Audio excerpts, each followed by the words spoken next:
apologize for coming in late, so rude. I was doing many different things. So today I want to kind of tell you about how I've been using basically a computer tablet and the overhead projected computer and various software to really just use the computer as my chalkboard. I started this about halfway through last semester, and I found it's really great. There are some caveats. You need to get a little practice in it, but it's really helpful, and it just makes it conducive, especially for me, to get class notes uploaded to Blackboard really easily and quickly and without too much fuss. So if I was to make an outline of my talk, I'm just going to tell you why I'm doing these things. The tablet itself, a software package that allows you to just scribble all over your desktop on anything that's going on the desktop called Omnidazzle. And then this sketch software, which is a little more powerful. It's almost like PowerPoint in that you can play with certain figures, etc. But it's quite interesting, and I don't even know I haven't even used all of the capabilities of it. So that's what I'll mention in the conclusions. There's a lot more to learn about it.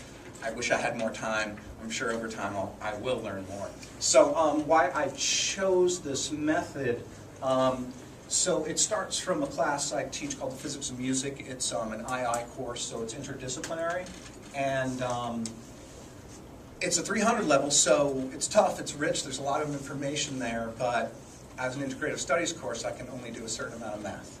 And physicists who are comfortable with math, we love it. It's, math is the most concise language you could ever ask for. But I can't teach my students that way. So we have to do a lot of visualization, a lot of graphs, a lot of analogies to talk about waves and sound and simple harmonic motion, etc. So when I first taught this class, it was just had a chalkboard, and maybe some transparencies, and that was pretty tough. Here at Keene State, I was able to at least use the internet, so I was using YouTube a lot just to do demonstration type videos and some simulations. And then I believe Matthew Reagan. Sorry, I should have put his name up there. I was talking with him, and he introduced me to using a tablet. So this is basically the tablet I have, and it more or less duplicates. It acts like a mouse, and with the pen here, it just duplicates.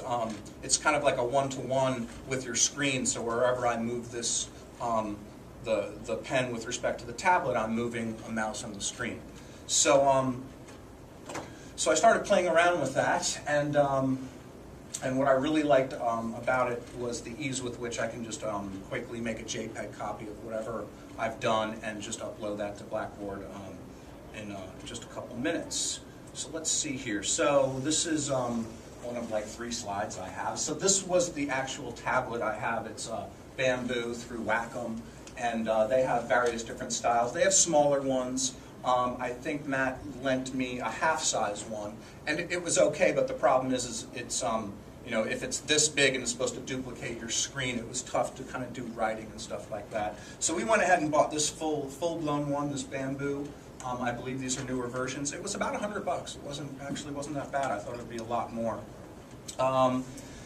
Again, I have not utilized all the capabilities, but essentially it comes with a pen, and it has this plastic tip on it that you can replace, and what's nice is that it actually can tell the pressure that you're applying. So if you write really light, it'll be thin, and the harder you press, the thicker it'll get. That's enough of that. So first off, I didn't even think about it, but I do use some PowerPoint slides, and I found out kind of by chance here. So I'm just moving my pen around, and I didn't realize there is the pen option. Where is it? Right, there's the pen option on a PowerPoint, so you can draw whatever you like, write, etc.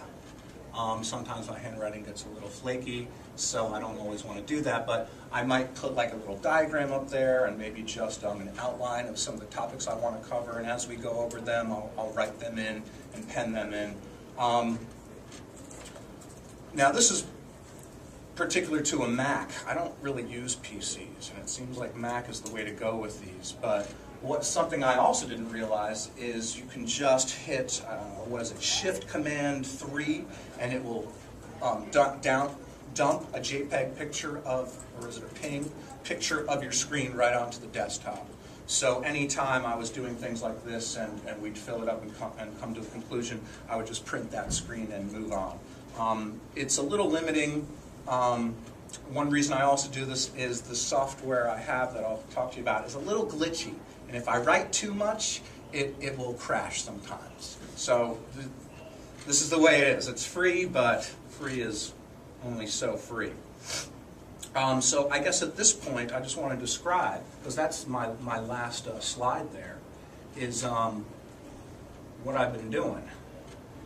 So essentially, there's this software called OmniDazzle, and it's also free. Both Sketch and OmniDazzle are free. Now, OmniDazzle is kind of cute, and there's many cute things you can do with it, but essentially what I like to do is use the scribble. And this enables me to just write all over the screen. So for example, well, before we go on, this is basically telling you what options you have. If you press Shift 1, 2, 3, or 4, you get different colored pens that you can write with. And then I believe Shift, the squiggly sign, I don't know what it's called, will clear everything. It is a little limited, but it's kind of nice in that you can draw right on the screen. So for example, I would use, there's this really neat visualization software for waves. And for so long I've been trying to describe how waves work to my students, but once I got the software, I was pretty amazed. So we would do things like, okay, this is a source. You would think of it as ripples in water. Here's a point source creating waves. And so maybe I'd want to show them where the wave fronts are. So I'd click Shift 4 and I would get this blue line, and I'd be able to show them, hey, this right here is the crest of a wave. You're just looking down on it. And then I'd be able to show them, you know, every wave front is separated by a distance lambda. And I can draw on the screen. Of course, blue is probably not appropriate. Maybe here's a little red. So it was really kind of neat that I could draw right on this software, right on top of what I'm looking at, and they can really get a much better feel for what I'm trying to describe. I mean, with physics, we got a lot of geometry and a lot of drawing, and I just can't help but have to do a lot of this stuff. And on the chalkboard, it gets a little old, and the students are furiously writing their notes, and I've already moved on, and I might erase the chalkboard. So what I like about this also is the students can kind of sit back and think about it rather than scribble away and try and get their angles right and all that stuff. So, you know, I can append this and say, here, these black stuff are rays, and the blue stuff are wave fronts, etc. And then go ahead and shift Command 3, and usually when the sound's on, you hear the sound of the camera, and hopefully when you get to, oh, I got to erase, whoops, yeah, you can't forget that.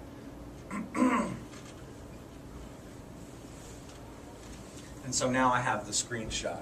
I haven't used PCs in years. I'm stuck on Macs. I think it's a little bit limited if you use a PC. So here is just the preview showing me my screen capture. And usually what I'll do is I'll go in and edit and grab a little piece of this and make it into another figure. But it is quite helpful. I'm sure it's not the best, that there are other programs out there, but this is free, so you can't complain about that.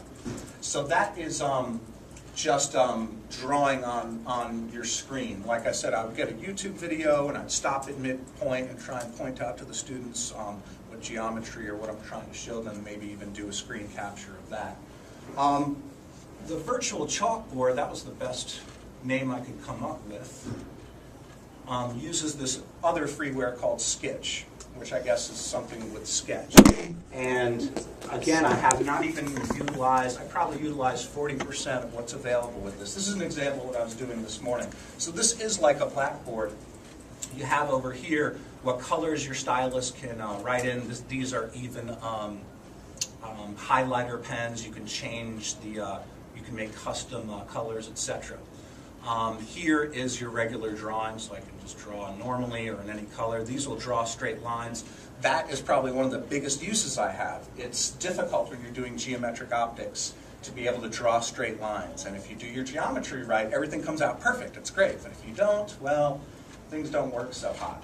So let's see here. I can draw squares. So this reminds me of kind of like PowerPoint.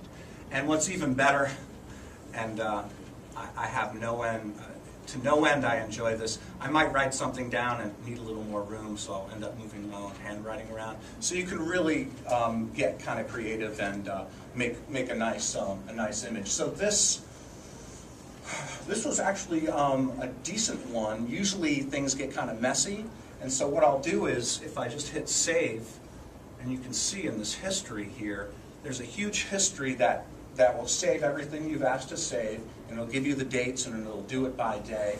And what I'll do is, if we're working in class and it doesn't look very pretty, I'll save it and then come back and clean it up later, and then upload it to Blackboard.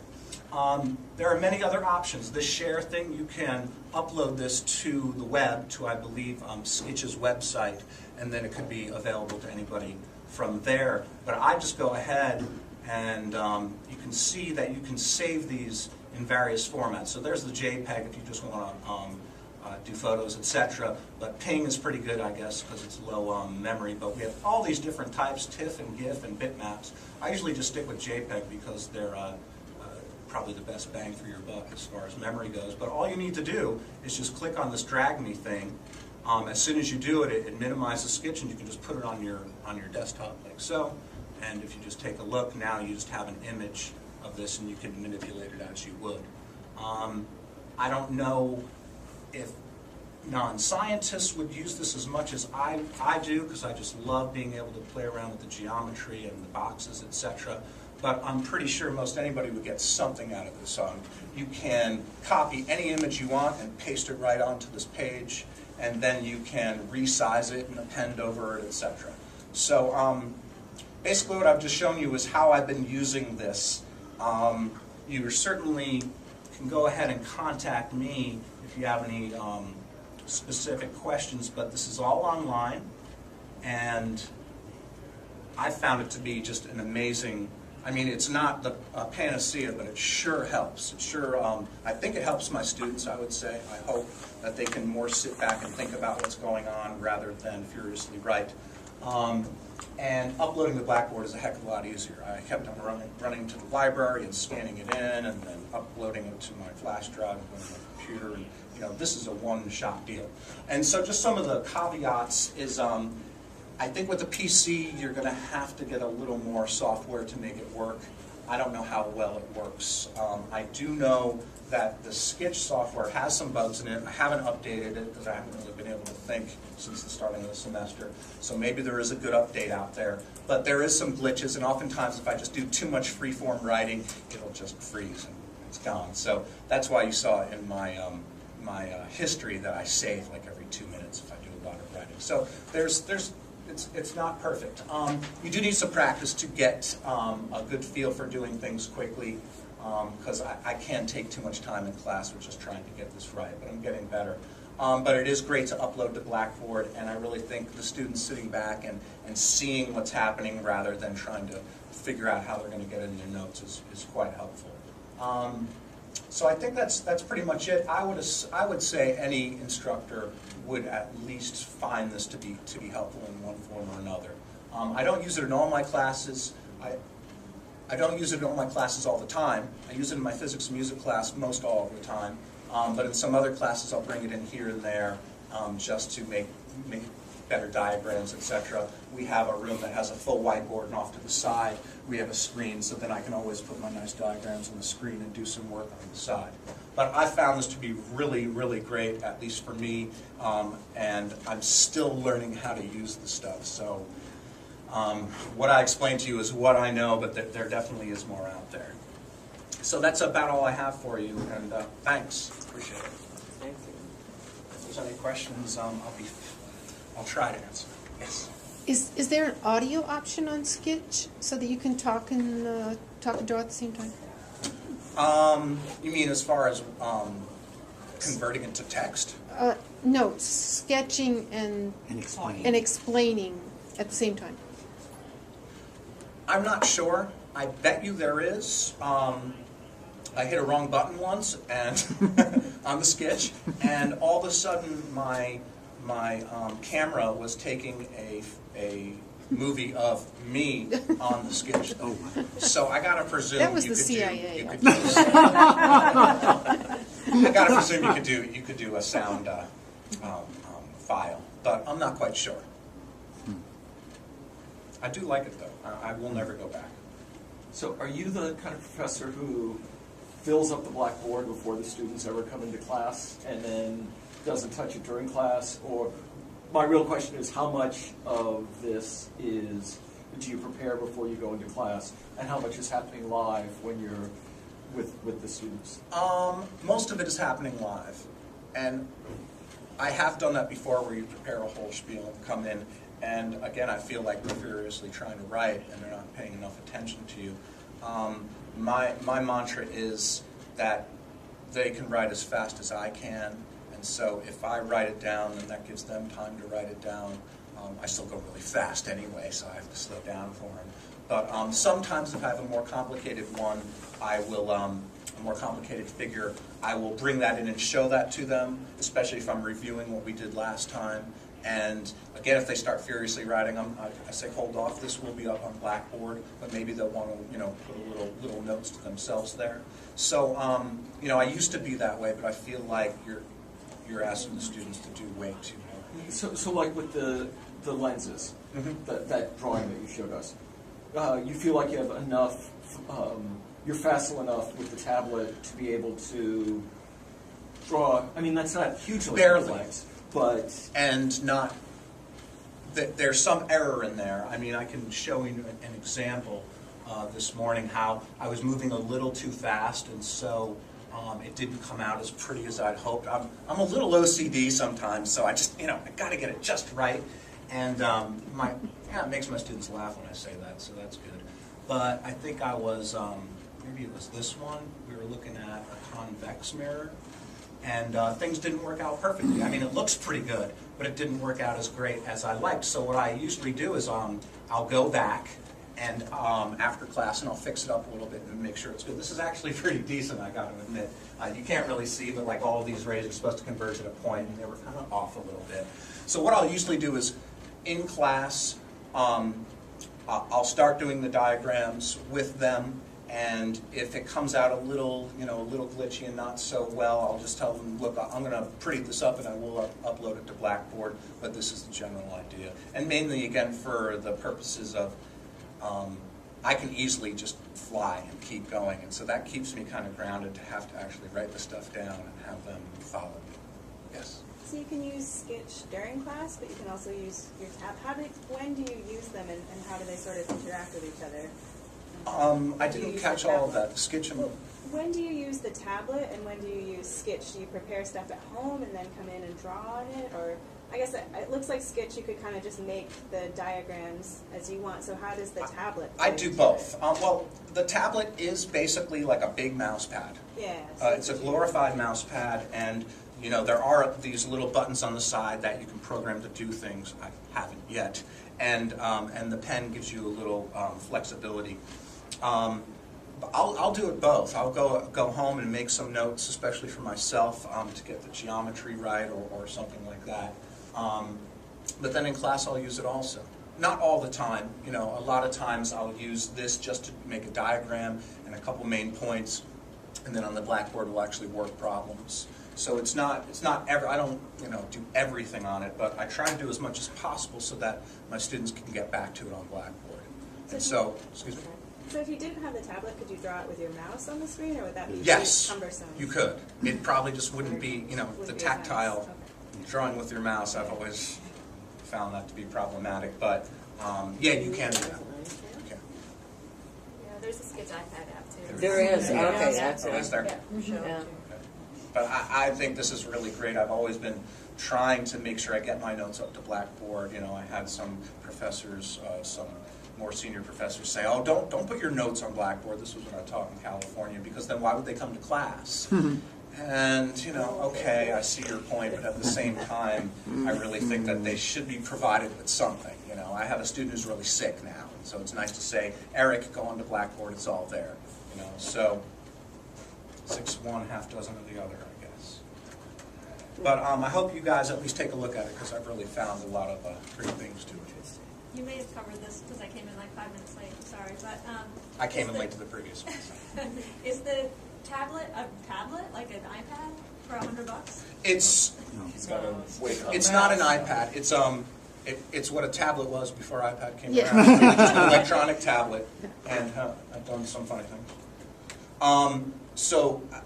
Yeah, at the starting of the talk, I said, this big tablet, it's kind of a one-to-one match on your computer screen, and it's just like a big glorified mouse pad almost, Okay. except that you Doesn't can use the pen. The robustness of another different kind of tablet. It doesn't work independently from your computer. Correct. Oh, It's okay. an Correct. it's It's an just input another device. peripheral I I plug see. into my It's an computer. input to the iPad. It just only enables now. me to actually All clear write. now. Thank you. Yeah. It's what a tablet used to be before the tablet computer. Right, yes, exactly. Right. But I love it. I'm never going back. So thanks. Okay.